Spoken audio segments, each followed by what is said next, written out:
Assalamualaikum warahmatullahi wabarakatuh, Pak Wala- Hatin. Waalaikumsalam warahmatullahi wabarakatuh, Bu Ani. Bagaimana kabarnya Pak Hatin hari ini? Sehatkah? Alhamdulillah sehat, Bu Ani. Ya, Pak Hatin, kemarin Pak Ya. Hatin sempat bilang ke saya, kita ngobrol sedikit, katanya Pak Hatin ada permasalahan di kelas yang ingin kita obrolkan bareng gitu, Pak. Betul, Pak Hatin? Iya, Bu. Maksudnya di musola, Bu, ya, bukan di musola. Jadi di anak didik saya, Bu, ya. Jadi Iya. ketika menjelang sholat duhur itu ketika wudhu sedikit ada kurang tertib gitu, Bu. Oh iya, jadi Pak Hatin di sini kita mau ngobrol tentang permasalahan di kelas Pak Hatin, yaitu siswanya apa tadi Pak? Ketika hendak sholat duhur, karena saya kan pegang mapel PAI nggih. Jadi saya yang merisaukan hati saya itu ketika hendak sholat duhur, mereka kurang tertib ketika mengambil air wudhu sebelum sholat itu, Bu. Oh ya, berarti permasalahannya adalah peserta anak didik Pak Hatin itu kurang tertib ketika mau menjelang ibadah sholat duhur di musola, gitu ya Pak, Ya, dalam betul Bu, proses betul Bu. wudhunya Nggih. antara Nggih. anak laki-laki dan anak perempuan. Iya, Lalu Pak betul. Hatin yang apa itu yang ingin Pak Hatin inginkan itu yang seperti apa harusnya peserta didiknya? Yang saya inginkan tentunya mereka tertib mengambil air wudhu dengan menghemat air wudhu dan juga antri secara tertib antara satu teman dengan yang lain. Tentunya antara yang laki-laki dan perempuan terpisah gitu, Bu. Ah, ya, terima kasih. Jadi harapannya Pak Hatin, anak-anak bisa tertib gitu ya Pak. Oke, Iya, Bu, Pak betul, Bu. Hatin, dari Nggih. percakapan ini nanti yang kita akan obrolkan berdua ini Pak, kira-kira harapan Pak Hatin apa dari percakapan kita ini nanti? Saya mengharapkan mendapat solusi atau jalan keluar mengenai anak didik saya ketika menjelang sholat gitu, Bu. Ya, jadi yang Pak Hatin harapkan adalah mendapatkan solusi agar peserta didik Pak Hatin bisa tertib saat antri ketika mau wudhu, yaitu mau melaksanakan ibadah sholat duhur. Itu adalah budaya positif kebiasaan di sekolah Pak Hatin gitu ya Pak ya.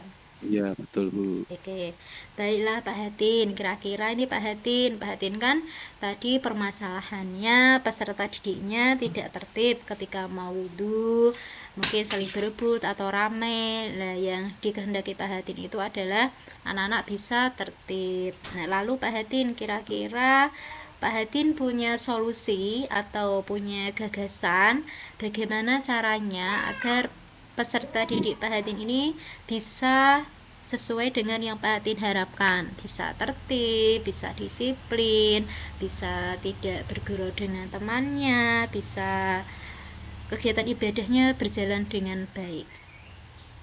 Eh, Mungkin saya bisa lebih membuat peraturan ya atau kesepakatan membedakan antara tempat wudhu yang siswa laki-laki dan juga tempat wudhu siswa yang perempuan.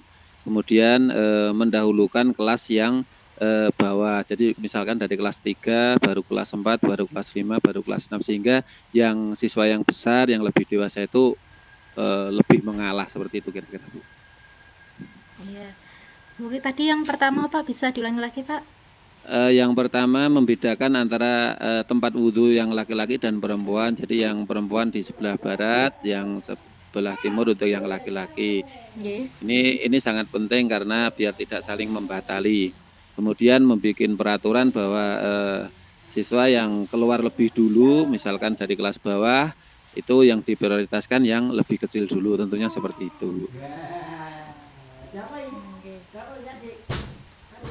Berarti tadi solusi yang bisa Pak Hatin sampaikan yaitu yang pertama beda tempat wudhu antara anak laki-laki dan anak perempuan. Lalu yang Ya, kedua betul. membuat peraturan yang keluar kelas duluan itu adalah kelas rendah dulu gitu ya Pak. Nggih, nggih, Oke, nggih. lalu Pak Hatin kalau di masjidnya Pak Hatin ini apakah tempat wudhunya memang sudah sendiri-sendiri Pak antara yang laki-laki dan perempuan sudah ada tempat wudhunya sendiri apa belum? Sudah ada Bu, jadi yang perempuan di sebelah barat dengan logika yang lebih mudah akses untuk masuk ke Serambi, sehingga yang laki-laki di timur itu perlu memakai sandal gitu. Jadi yang dimudahkan itu yang diprioritaskan yang tentunya siswa perempuan seperti itu. Oke, baik. Berarti untuk lokasi masjidnya itu untuk lokasi wudhu, tempat wudhunya sudah ada sendiri ya Pak. Yang perempuan sudah Ya, ada ya, sendiri, yang laki-laki juga sudah ada sendiri. Lalu yang ya, kedua, tadi Pak Hatin menyampaikan gagasannya, yaitu membuat peraturan yang keluar kelas duluan itu adalah kelas rendah. Nah ini yang keluar kelas rendah kan kelas 1, 2, 3 ya Pak. Kira-kira Eh, kelas untuk berapa kelas dulu? satu 2 itu tidak diwajibkan sholat di sekolah karena mereka pulangnya kira-kira setengah 11 atau jam 11. Jadi kan tidak sholat zuhurnya di rumah gitu. Jadi mulai kelas 3 Bu. Nggih. Jadi Oh, mulai kelas berarti 3 begitu keluar jam 12 kurang langsung menuju musola gitu Bu. berarti kelas 3, lalu kelas 4, 4, 5 5, dan 6. 1, Oke. 6 Berarti nggih. waktu sholatnya ini pukul berapa, Pak? Sholatnya ya tepat waktu sampai waktu sholat ke jam keluar dari sekolah itu kan jam 12 lebih 10 menit Bu ya. Jadi Nggih. sesuai dengan apa jam di sekolah dasar itu kan keluarnya jam 12.10 walaupun waktunya zuhur mungkin jam 12 kurang gitu. Kita usahakan juga memenuhi waktu di pembelajaran gitu. Ya, baik Bapak.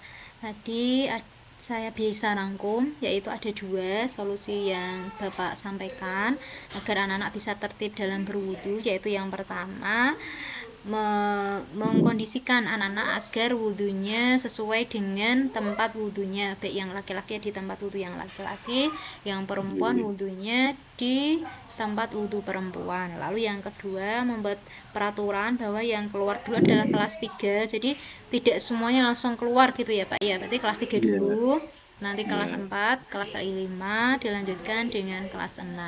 Baik Nah, Bapak, untuk solusi yang tadi kira-kira ini mau dilaksanakan kapan ini Bapak? Rencana aksi Bapak tadi itu mau dilaksanakan kapan Pak?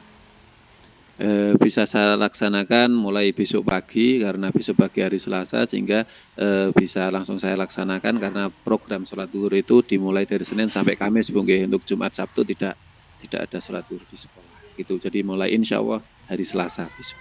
Ya, oke, luar biasa Pak Hatin. Jadi sebagai bentuk tanggung jawabnya Pak Hatin untuk melaksanakan rencana aksinya, insya Allah akan dimulai besok pagi, seperti ya Bapak ya.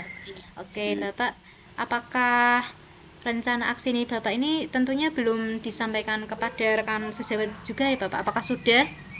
Maksudnya dengan Eh, guru kelasnya ketika mulai waktu sholat itu Bapak? Sebenarnya sudah ini tapi perlu saya pertegas lagi agar ada penyegaran dalam pemikiran rekan-rekan guru yang tentunya perlu menyamakan persepsi, Bu nggih. Jadi karena ini tim tidak bisa berjalan sendiri-sendiri jadi nanti kurang kompak. Jadi insya Allah juga mulai besok sebelum sholat zuhur akan saya sampaikan biar kita timnya semakin kompak dan solid gitu. Oke, baik. Jadi sebagai bentuk tanggung jawab, Pak Hatin akan melaksanakan besok pagi tentunya juga dengan berkolaborasi dengan rekan sejawat agar tidak terjadi miskomunikasi agar rencana Pak Hatin ini bisa berjalan dengan baik gitu ya Bapak. Iya, Baiklah Pak Bu. Hatin, kira-kira dari obrolan percakapan hari ini tadi yang dapat Bapak ambil apa Pak? Alhamdulillah saya mendapat solusi bagaimana saya mengkondisikan siswa saya di dalam persiapan sebelum melaksanakan ibadah wajib, yaitu melaksanakan wudhu.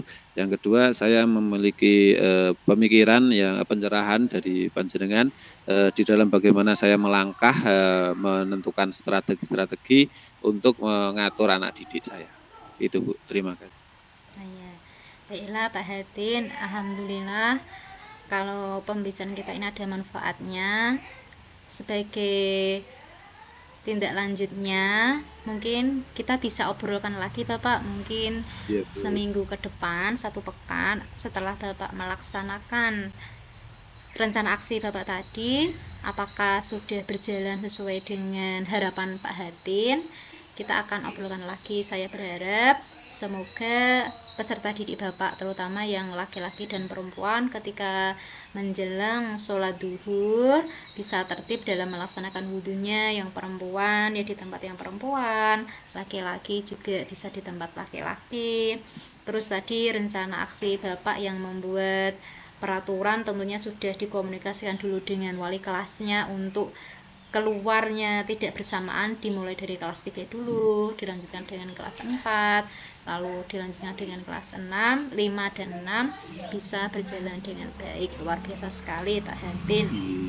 Baiklah Pak Hatin, mungkin ini cukup apabila saya dalam memberikan mendampingi Bapak Hatin ada kekurangan, mungkin banyak ucapan saya yang menyinggung Pak Hatin, saya mohon maaf yang setulus-tulusnya. Harapan kita bersama adalah peserta didik Pak Hatin bisa tertib, bisa disiplin dalam menjalankan ibadahnya, terutama dalam praktik wudhu sebelum sholat duhur. Gitu ya Pak Hatin ya. Ya Bu, saya juga ucapkan terima kasih banyak atas pencerahan-pencerahan dan juga ide-idenya di dalam saya mengarahkan anak didik saya. Terima kasih banyak. Sukses selalu juga untuk Bu Ani. Saya akhiri Pak. Assalamualaikum warahmatullahi wabarakatuh. Waalaikumsalam warahmatullahi wabarakatuh.